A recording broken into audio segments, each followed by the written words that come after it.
मंदिर में अगर दिया लगाने जा रहे हो, बाती लगाई है आपने मंदिर के अंदर, तो कुछ देर बैठिए, कुछ देर स्मरण करिए।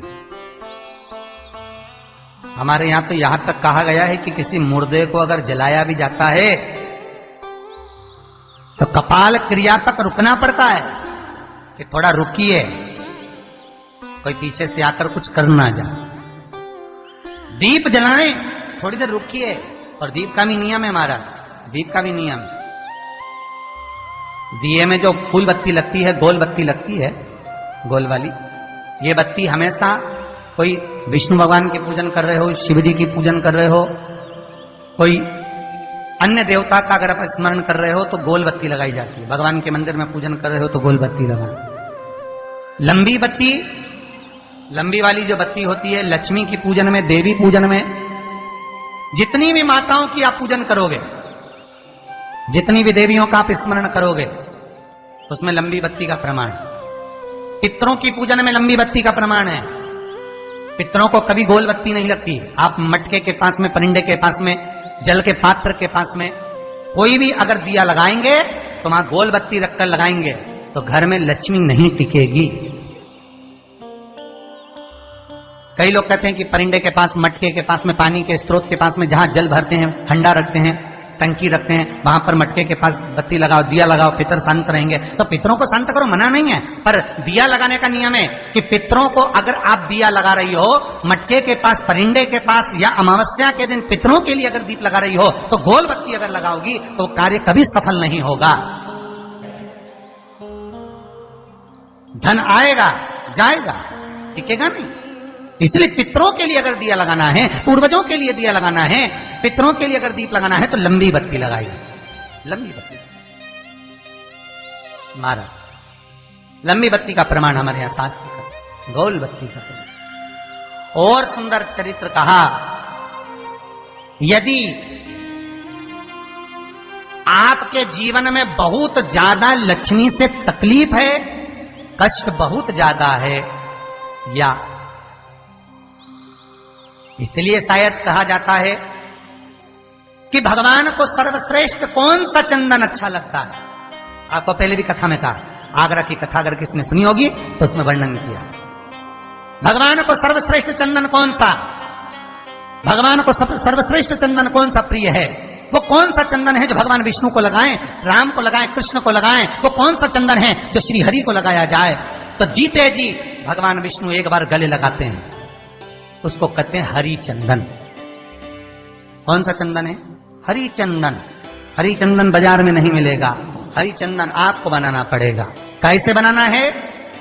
तुलसी जब सूख जाए उसकी जड़ को निकाल लिया जाए, वो जड़ को पानी में धो लिया जाए, धोने के बाद उसको सिलबट्टे पर, पत्थर पर घिसा जाए, और घिसकर उसमें थोड़ा सा कुंकू, रोली डालकर तैयार कर कर जो भगवान विष्णु के मस्तक पर, कृष्ण राम के मस्तक पर लगा देते हैं, और उसकी एक बिंदी अपने हृदय पे लगा लेते हैं।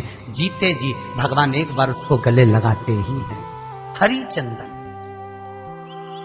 प्रिय नाम। जैसे शिव महापुराण में रुद्र चंदन का भाव है, शिव महापुराण में रुद्र चंदन का प्रमाण दिया जाता है। अगर आपने लिंग पुराण पढ़ी हो तो उसका 5वां स्कंद अवश्य पढ़िएगा महाराज, और शिव महापुराण अगर पढ़ रहे हो तो उसका कुमार खंड पढ़िएगा, जिसमें रुद्र चंदन का प्रमाण है। रुद्र चंदन कैसा, रुद्र चंदन का प्रमाण कैसा? तो महाराज कहा, चंदन घिसकर, पीला चंदन घिसकर उस चंदन को 3 मुखी रुद्राक्ष पर लपेट लिया जाता है। 3 मुखी रुद्राक्ष पर उस चंदन को लपेटा जाता है। लपेटोगे उसके बाद उसको ऐसा गोल करोगे तो एकदम चिकना हो जाएगा, एकदम चिकना, ठीक है, एकदम चिकना हो जाएगा। और उस चंदन को आप शिवरात्रि के दिन, और कोई से भी महीने की शिवरात्रि, किसी भी महीने की हो, सब फलदायी होती है। अगर आप पंचांग में देखेंगे तो शिवरात्रि लिखी हुई आती है, हर महीने शिवरात्रि पड़ती है।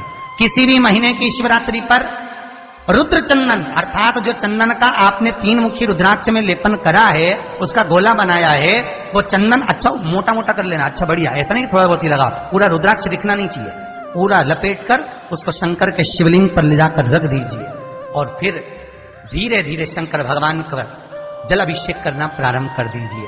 वो चंदन पूरा धीरे धीरे शंकर के शिवलिंग पर डलना चाहिए। शंकर के मूल मंत्र श्री शिवाय नमस्तुभ्यम का जाप करिए। यह कहलाता है रुद्र चंदन। इस चंदन के अभिषेक से महाराज जो काम नहीं होता आप कर कर उस कार्य को प्राप्त कर सकते, सिद्ध कर सकते। रुद्र चंदन, हरि चंदन, रुद्र चंदन, ये वो चंदन है जो जीवन का सुख प्रदान करने वाले, हर तत्व दे। मंगल है, राहु है, केतु है, दशा बेकार चल रही है, लक्ष्मी नहीं आ रही, कष्ट बहुत है, फैक्ट्रियां नहीं चल रही, कहीं मत जाओ, मेरे शिव की शरण में जाकर एक बार शिव महापुराण को पूरी सुनो। शास्त्र के हटकर कुछ नहीं बोलेंगे। जो शास्त्र सम्मत है स्कंद पुराण में, विष्णु पुराण में, नर्मदा पुराण में, लिंग पुराण में, शिव महापुराण में, भविष्य पुराण में जितनी जितनी बातें लिखी होती है उसको छाट छाट कर लेकर आते हैं, आपको बता देते हैं कि आप ये कर लो, उससे फायदा मिल जाएगा। कोई ज्योतिषी नहीं, कोई कुछ नहीं, बस केवल भजन करो, शंकर का अनुमोदन करो और विश्वास रखो शंकर पर, तो किसी को 1 रुपया देने की जरूरत नहीं पड़ेगी। भजन करो, विश्वास शंकर पर रखना, जन्म मरण और परण वो देगा, सुख वो देगा, समृद्धि वो देगा। जिसके घर में बहु रिद्धि सिद्धि हो, जिसके घर में अमोद और प्रमोद पोते हो, जिसके घर में शुभ और लाभ दरवाजे पर बेटे बनकर विराजमान होते हो, जिसके घर में स्वयं अखंड सौभाग्य देने वाली पार्वती हो, जिसके घर में लक्ष्मी देने वाली लक्ष्मी बेलपत्र के पेड़ के नीचे झाड़ू लगाती हो, जो स्वयं सरस्वती को स्वर प्रदान करता है वो शंकर है। जब सब कुछ उसके पास में है, कुबेर का खजाना वो चोर को दे देता है, जब सर्वस्वता उसके पास है, तो आप इधर उधर डोलते क्यों हो?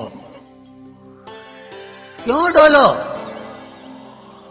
उस पर विश्वास रखो। वो शंभो, वो शंकर, वो त्रिकालदर्शी, वो कैलाशी, वो अविनाशी सुख देगा, आनंद देगा। पाने का तरीका केवल उसको रिझाओ। जो मंदिर आपसे दूर हो, जिस मंदिर में कोई नहीं जाता है, जिस मंदिर में कोई दिया तक नहीं लगाता, उस मंदिर में तुम जाओ और उस मंदिर में एक दिन जाकर प्रकाश करता रहना, एक बार दिया जला कर आना, मंदिर की सफाई कर आना, शंकर जी पे जल चढ़ाकर उनको स्नान कराकर कोई पत्ती पेड़ पौधे की पास में तोड़ के चढ़ाया आना। 2-4 बार कर देखना कितना शांति, कितना धीरज, कितना आनंद, कितनी समृद्धि।